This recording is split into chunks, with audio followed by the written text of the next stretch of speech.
আমাদের একান্নবর্তী পরিবার জানেন।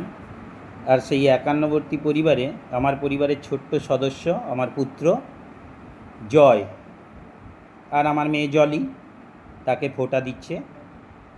সে কিছুতেই ফোঁটা নেবে না। এরপরেই আমার মেজো ভাইয়ের ছেলেকে আমার মেয়ে ফোঁটা দিল।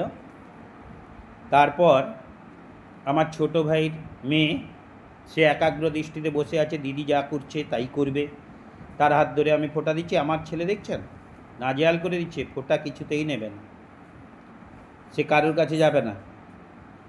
এমন অবস্থা করছে যেন কাউকে ফোঁটা দিতে দিবে না।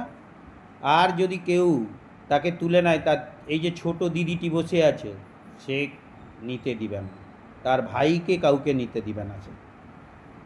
তো এইভাবেই আমরা কাটিয়ে দিই আমাদের একান্নবর্তী পরিবারে সবাই মিলে। ছোট ভাই কাছেও গেছে কিন্তু সে থাকলো না। তো আমার মিসেসের কাছে চলে গেল সে। আমার মিসেসের মনটা একটু খারাপ, তার ভাই আসবে বলেছিল। সে ডিফেন্সে চাকরি করে, দিল্লিতে বর্তমানে পোস্টিং, আসতে পারলো না। তাই ছোটদের পর্ব চলছে। আমাদের আজকের দিনটা খুব আনন্দেই কাটে। ছোটদের পর্বের মধ্যে কেক কাটা হয়ে গেল। আমার এই ভাইপোটি একটু কেক খেতে ভালোবাসে, তাই আমি একটা কেক এনেছিলাম। কেক কাটা হয়ে গেল, হওয়ার সঙ্গে সঙ্গে সে তাকে খাইয়ে দেয়, এ তাকে খাইয়ে দেয়, এইভাবে মিষ্টি পর্ব চলে। আসলে কি জানেন, ভাইফোঁটা দিনটা আমাদের কাছে একটা অমূল্য সম্পদ। ছোট গিফট, উপহার ইত্যাদির চেয়েও আমাদের কাছে সবচেয়ে দামি হচ্ছে ফোঁটাটা। দিদি কখন ফোঁটা দেবে। হিন্দু শাস্ত্র মতে ভগবান শ্রীকৃষ্ণ নরকাসুরকে বধ করে ফেরার পরে তার বোন সুভদ্রার কাছে এসেছিলেন। সুভদ্রা দেবী তার ভাইয়ের কপালে জয়টিকা পরিয়ে মিষ্টি খাইয়ে এই দ্বিতীয়া তিথিটাকে একটা গুরুত্বপূর্ণ দিন হিসেবে পালন করেছিল। আর সেই দিনটা এক কথায় আমরা ভাতৃদ্বিতীয়া হিসেবেই পালন করি। এই যে দেখছেন, এবারে বড়দের পর্ব শুরু হয়েছে। দিদি ফোঁটা দিচ্ছে, আমাকে প্রথমে ফোঁটা দিল, আমি আশীর্বাদ নিলাম। এরপর মেজো ভাইয়ের পালা, আমার পরে মেজো ভাইকে ফোঁটা দিবে দিদি। তারপরে পরপর বসে আছে দেখবেন।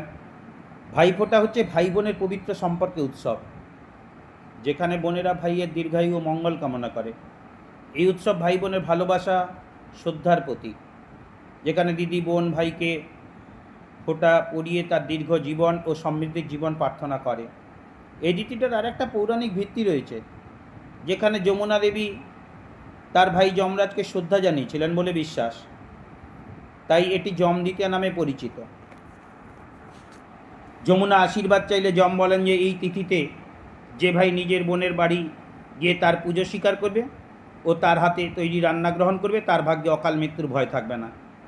জেঠুর ছেলে মিষ্টি পর্ব শেষ হয়ে গেছে, ছোট ভাইকে ফোঁটা দিচ্ছে। ছোট ভাই ফোঁটা নেওয়া হয়ে গেলে ছোট ভাই আশীর্বাদ নিল। ওই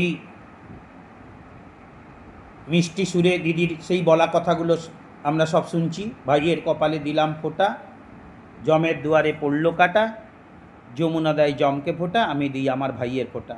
এটা আবার 1 বছর পরে আমরা শুনতে পাবো। আর সবাই মিলে তাই আমরা আজকে একসঙ্গে ফোঁটা নিই, একসঙ্গে আনন্দ করি, একসঙ্গে খাওয়া দাওয়া। আজকে আর ডাইনিং নয়, আমরা সবাই তাই নিচে বসে খাবো। সব ধরনের মটন, চিকেন, বাঁধাকপি, চিংড়ি থেকে যা কিছু হয়েছে সবাই একসঙ্গে বসে খাওয়া দাওয়া সারছি। আজকের দিনটা এভাবেই আমাদের কেটে গেল। আপনাদের কেমন কাটলো জানাবেন, আর যথাযথ লাইক এবং শেয়ার করবেন।